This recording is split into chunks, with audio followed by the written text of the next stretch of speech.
Hello and welcome to another lecture. आज के lecture में हम सीखेंगे कि सोडियम हाइड्रोक्साइड जो है इसकी प्रिपरेशन और साथ साथ इसकी फिजिकल प्रॉपर्टीज़ और इसके केमिकल प्रॉपर्टीज़ एंड यूजेस।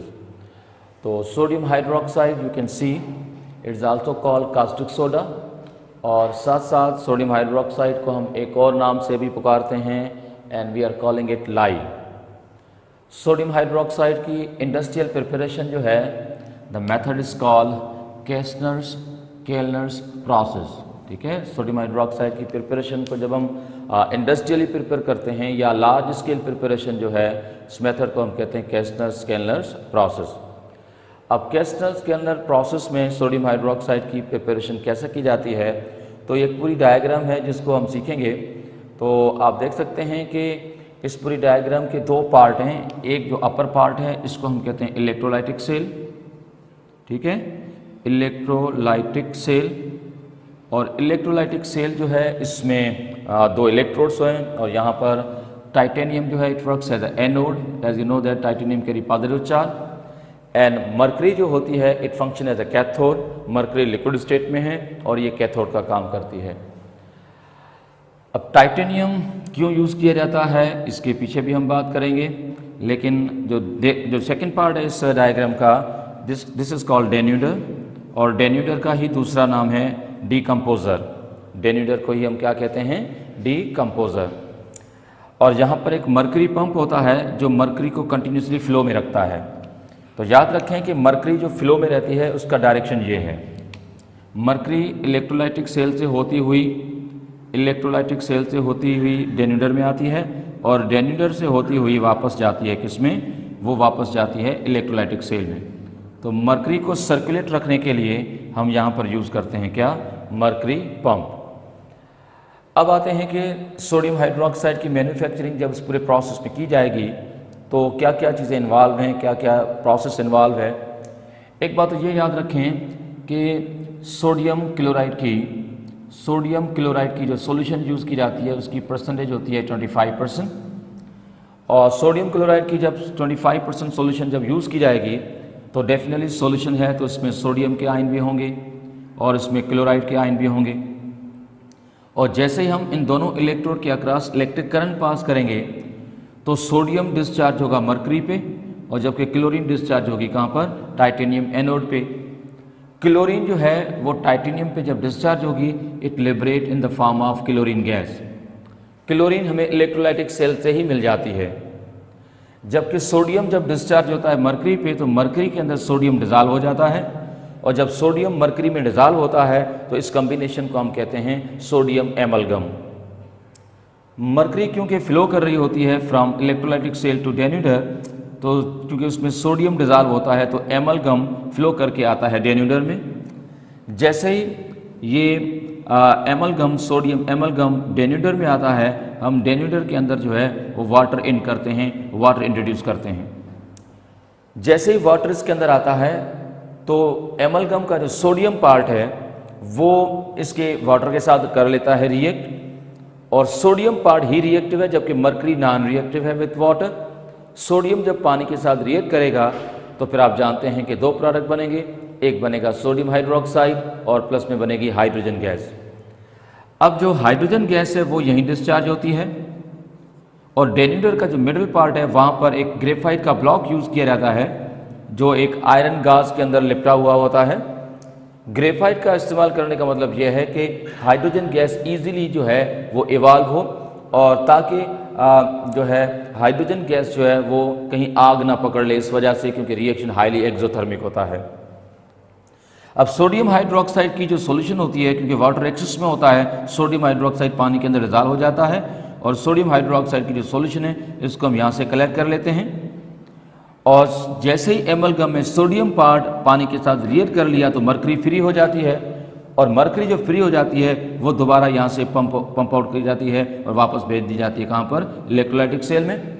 और इलेक्ट्रोलाइटिक सेल में जब मरकरी भेज दी जाती है तो मरकरी एक बार फिर सोडियम आयन को डिस्चार्ज करके उसको नीचे लेकर आती है, और ये प्रोसेस कंटिन्यूसली चलता रहता है। अब इस पूरे प्रोसेस की केमिस्ट्री क्या है तो ज़रा ध्यान से देखेंगे। इसमें सबसे पहले आपने देखा जो इलेक्ट्रोलाइटिक पार्ट है, अगर हम इसी पार्ट पे ही हम रिएक्शन को लिखें, जो इलेक्ट्रोलाइटिक पार्ट है यहाँ पर क्या हो रहा है, यहाँ पर क्लोराइड आयन डिस्चार्ज हो रहे हैं क्लोरीन गैस में by losing the 2 electron.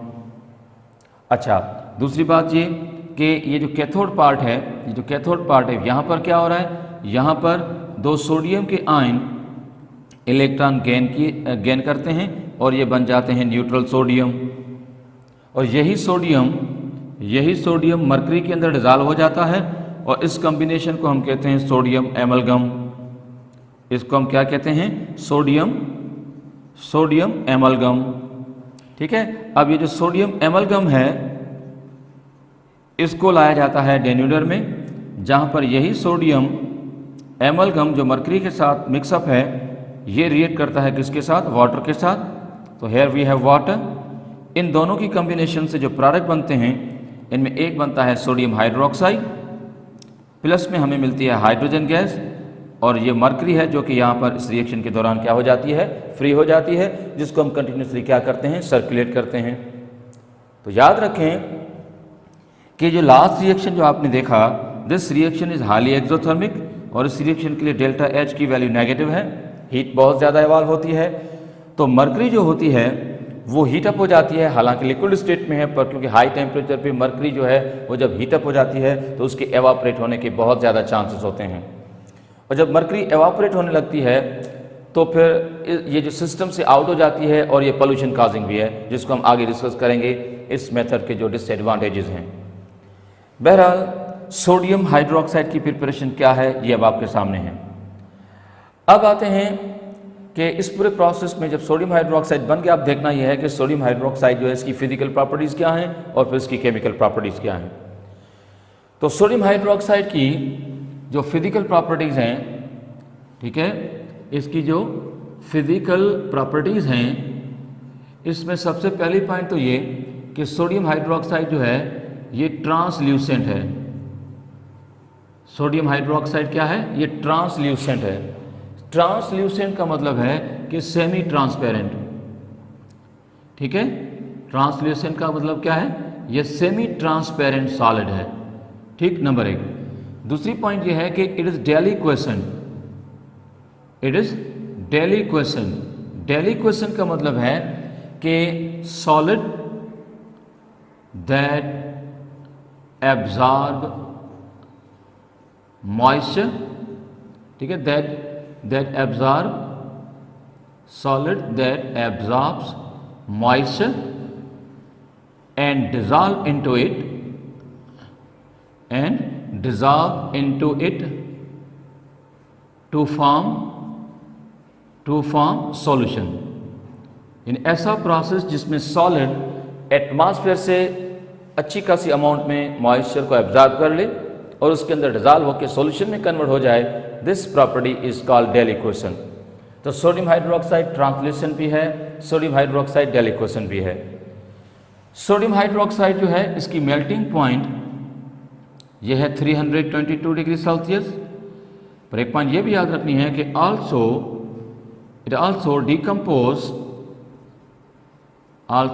decomposes at its melting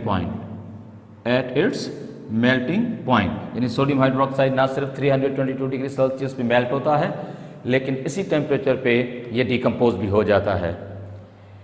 इसके अलावा एक और चीज़ हम लिख सकते हैं कि highly soluble in water, highly soluble in water.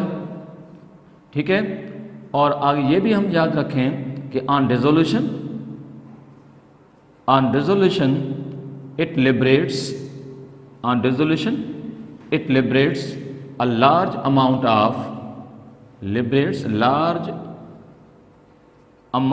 of heat। ठीक है, तो जो सोडियम हाइड्रोक्साइड के डिजॉल्व करने से जो हीट इवॉल्व होती है इसको आप हीट ऑफ सॉल्यूशन भी कह सकते हैं, या फिर आप ये भी कह सकते हैं कि प्रोसेस के दौरान क्योंकि सॉल्वेंट के साथ इंटरेक्शन होती है तो उस दौरान डेफिनेटली हीट जो है उसको क्या होना है, जो है वो इवॉल्व होना है।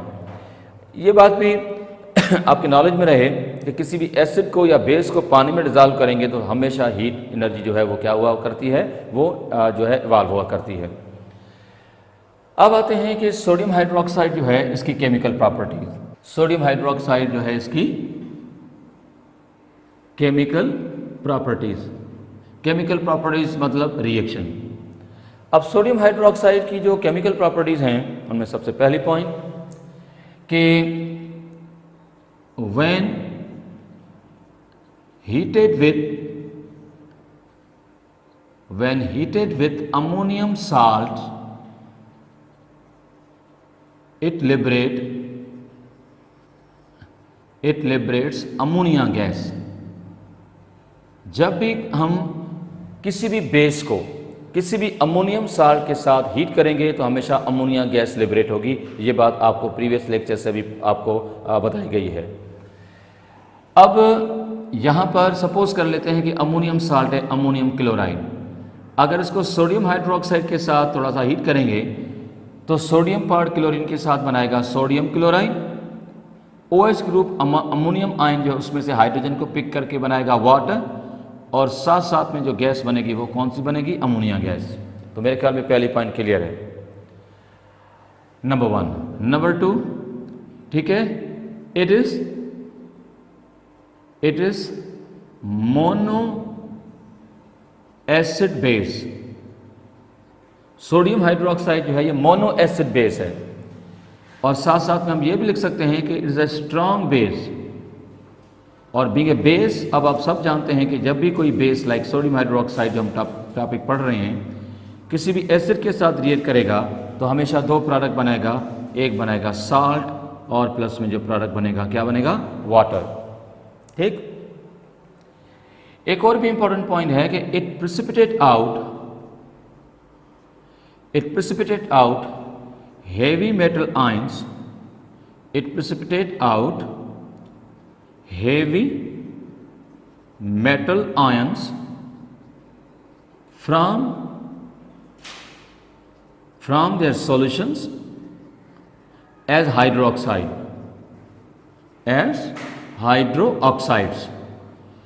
अब इस जुमले का मतलब क्या है? अगर फर्ज करो कि हमारे पास कोई भी हेवी मेटल आयन जो है उसकी सॉल्यूशन है। अब हेवी मेटल आयन की सॉल्यूशन इसका मतलब है कि कोई भी ऐसा कंपाउंड है जो पानी में डिसॉल्व पड़ा है और उस कंपाउंड में जो कैटायनिक पार्ट है वो कोई भी हैवी मेटल है, वो सॉल्यूशन फॉर्म में है, डिसॉल्व स्टेट में है। अगर उसको सोडियम हाइड्रोक्साइड के साथ रिएक्ट करेंगे तो मेटेलिक पार्ट उस कंपाउंड का बेस के OH आयन के साथ रिएक्ट कर लेगा और वो कन्वर्ट हो जाएगा हाइड्रोक्साइड में, और जैसे ही वो हाइड्रोक्साइड में कन्वर्ट होगा तो उसकी सॉल्युबिलिटी क्योंकि कम होती है तो वो प्रेसिपिटेट हो जाएगा। दिस प्रॉपर्टी इस फॉर द सोडियम हाइड्रोक्साइड की इसकी एक एबिलिटी है कि वो हेवी मेटल आयन को उनकी सॉल्यूशन से प्रेसिपिटेट करवाता है। जब ये प्रेसिपिटेट करवाता है तो प्रेसिपिटेट हमेशा हाइड्रोक्साइड की फॉर्म में होती है। एक एग्जांपल लेते हैं। फॉर एग्जांपल अगर मैं आपसे कहूं कि एक हेवी मेटल जो है वो है फेरिक क्लोराइड। अब फेरिक क्लोराइड पानी में सॉल्युबल है तो हमने लिख दिया AQ। अगर हम इसको सोडियम हाइड्रोक्साइड की सॉल्यूशन के साथ रिएक्ट करें तो फिर सोडियम हाइड्रोक्साइड जो है वो क्या करेगा? इसके साथ करेगा रिएक्ट। अगर आप सपोज ये भी मान लें कि सोडियम हाइड्रोक्साइड जो है इसकी भी aqueous सॉल्यूशन है, इसके साथ करने जा रहा है ये रिएक्ट, तो फिर आप जानते हैं कि आयरन पार्ट जो है ये 3 पॉजिटिव आयन है, जबकि क्लोराइड आयन की चार्ज है वो 1 नेगेटिव। ऐसे 3 क्लोराइड आयन है। सोडियम पे चार्ज जो है वो 1 पॉजिटिव है और OH पे 1 नेगेटिव है। तो आयरन पार्ट जो है वो OH के साथ रिएक्ट करेगा तो बनेगा फेरिक हाइड्रोक्साइड, और प्लस में हमें मिलेगा सोडियम क्लोराइड। फेरिक हाइड्रोक्साइड जो है it appears in the form of precipitate, a dark brown colour precipitate. जबकि सोडियम पार्ट जब क्लोरीन के साथ रिएक्ट करेगा ये सॉल्यूशन के अंदर सॉल्यूशन फॉर्म में पड़ा होगा, सॉल्युबल फॉर्म में पड़ा होगा। तो हमने देखा कि फेरिक क्लोराइड जो कि सॉल्यूशन में था, फेरिक क्लोराइड जो कि सॉल्यूशन में था, जब इसने सोडियम हाइड्रोक्साइड के साथ रिएक्ट किया तो फेरिक हाइड्रोक्साइड की सूरत में प्रेसिपिटेट बनी, जबकि सोडियम क्लोराइड जो इसके साथ बना है वो अभी तक सॉल्यूशन में है। तो प्रेसिपिटेट जो है वो हेवी मेटल आयन की है, और हेवी मेटल आयन को प्रेसिपिटेट करवाया किसने? सोडियम हाइड्रोक्साइड ने। सिमिलरली अगर हम एक और ऑप्शन पे जाएं, जैसे कि जिंक है, जिंक क्लोराइड एक सॉल्युबल कंपाउंड है पानी में, इसकी aqueous सॉल्यूशन है। अगर इसको सोडियम हाइड्रोक्साइड के साथ रिएक्ट करेंगे, इसकी भी aqueous सॉल्यूशन है, दोनों सॉल्यूशन को मिक्सअप करते हैं। जैसे ही दोनों सॉल्यूशन को मिक्सअप करेंगे तो एक वाइट कलर की प्रेसिपिटेट अपीयर होगी। जो वाइट कलर की प्रेसिपिटेट अपीयर होगी that will be the zinc hydroxide. Now this the white colour precipitate of zinc hydroxide, और इसके साथ बनेगा सोडियम क्लोराइड जो कि सॉल्यूशन फॉर्म में रहेगा, इसकी प्रेसिपिटेट नहीं होगी। तो हमने देखा कि जिंक जो था वो सॉल्युबल से क्या हुआ, इनसॉल्युबल। इस केस में जो जिंक आयन सॉल्यूशन में थे वो डाई पॉजिटिव थे और वो OH आयन के साथ रिएक्ट किए बेस के और इस तरह से बन गया जिंक हाइड्रोक्साइड। लेकिन एक बात याद रखें कि जब हम जिंक क्लोराइड की सॉल्यूशन में सोडियम हाइड्रोक्साइड ऐड करेंगे तो सबसे पहले व्हाइट कलर की प्रेसिपिटेट तो बनेगी। वो जो व्हाइट कलर की प्रेसिपिटेट बनी है, अगर उसमें सोडियम हाइड्रोक्साइड एक्सेस में डालते जाएं तो एक ऐसा टाइम आएगा जब प्रेसिपिटेट दोबारा जो है वो डिसअपियर हो जाएगी। प्रेसिपिटेट का डिसअपियर होना जिस वजह से है वो एक अलग रिएक्शन है, तो चलो उस पर बात कर लेते हैं। ये तो आप जानते हैं कि जिंक हाइड्रोक्साइड जो है ये एक प्रेसिपिटेट की फॉर्म में अवेलेबल है। अब सोडियम हाइड्रोक्साइड इसके साथ एक्सेस में रिएक्ट कर रहा है। जब सोडियम हाइड्रोक्साइड की सॉल्यूशन एक्सेस के साथ रिएक्ट करेगी, एक्सेस अमाउंट में ली जाएगी, तो ऐसी सूरत में एक कॉम्प्लेक्स बनता है जिसकी कंपोजिशन यूं है। ठीक है, अब ये कॉम्प्लेक्स जो है इस कॉम्प्लेक्स का नाम है सोडियम टेट्राहाइड्रोक्सो जिंकेट 2। ठीक है, सोडियम टेट्राहाइड्रोक्सो जिंकेट 2। अब ये जो कॉम्प्लेक्स बना है ये पानी में डिजॉल्व हो जाता है, तभी हमने यहाँ पर लिखा है AQ। इसके सोडियम आयन अलग हो जाते हैं, इसका बाकी जो नेगेटिव आयन है ये अलग हो जाता है, क्योंकि यहाँ पर 2 सोडियम है तो उसको हम ट्वाइस कर लेते हैं। So these are the few reactions of sodium hydroxide. अब चलते हैं कि सोडियम हाइड्रोक्साइड जो है इसके यूजेस क्या हैं। सोडियम हाइड्रोक्साइड के जो यूजेस हैं उसकी लिस्ट थोड़ी सी है, तो ज़रा ध्यान से सुनेंगे। अब हम यूजेस पे बात कर लेते हैं। सोडियम हाइड्रोक्साइड के जो यूजेस हैं उसमें एक तो ये है कि it is use for the preparation of soap. ठीक है, और ये ब्लीचिंग एजेंट है। सोडियम हाइड्रोक्साइड क्या है, ब्लीचिंग एजेंट है। जैसे कॉटन है, लाइनन है, इस तरह की चीज़ों को ये ब्लीच भी करता है। इवन वुड पल्प को भी ब्लीच करने के लिए हम इसको इस्तेमाल करते हैं। सोडियम हाइड्रोक्साइड जो है ये इस्तेमाल होता है for the purification of bauxite. ये आप पढ़ेंगे चैप्टर नंबर 4 में कि हम बॉक्साइट की जब प्यूरिफिकेशन करते हैं तो उसमें भी हम सोडियम हाइड्रोक्साइड का इस्तेमाल करते हैं। शायद आपको याद होगा 3 मेथड हैं, Hall's method, Bayer's method and Serpeck's method. Bayer's method में हम 45% सॉल्यूशन यूज करते हैं सोडियम हाइड्रोक्साइड की for the purification of bauxite. इसके अलावा सोडियम हाइड्रोक्साइड जो है इससे डिफरेंट सब्सटेंसेस भी बनते हैं, जैसे फास्फीन गैस बनती है। ठीक है, फास्फीन गैस भी बनाते हैं जो कि PH3 है। फास्फीन जिसका फार्मूला क्या है, PH3। इसके अलावा सोडियम हाइड्रोक्साइड का हम इस्तेमाल करते हैं for the mercerisation of cotton. अब मर्सराइजेशन एक प्रोसेस है जिसमें कॉटन जो होता है उसके थ्रेड को पॉलिश किया जाता है ताकि उससे कपड़ा जो है वो बनाया जाए। तो कॉटन की मर्सराइजेशन में भी हम सोडियम हाइड्रोक्साइड को इस्तेमाल करते हैं। तो ये है आपका टॉपिक सोडियम हाइड्रोक्साइड।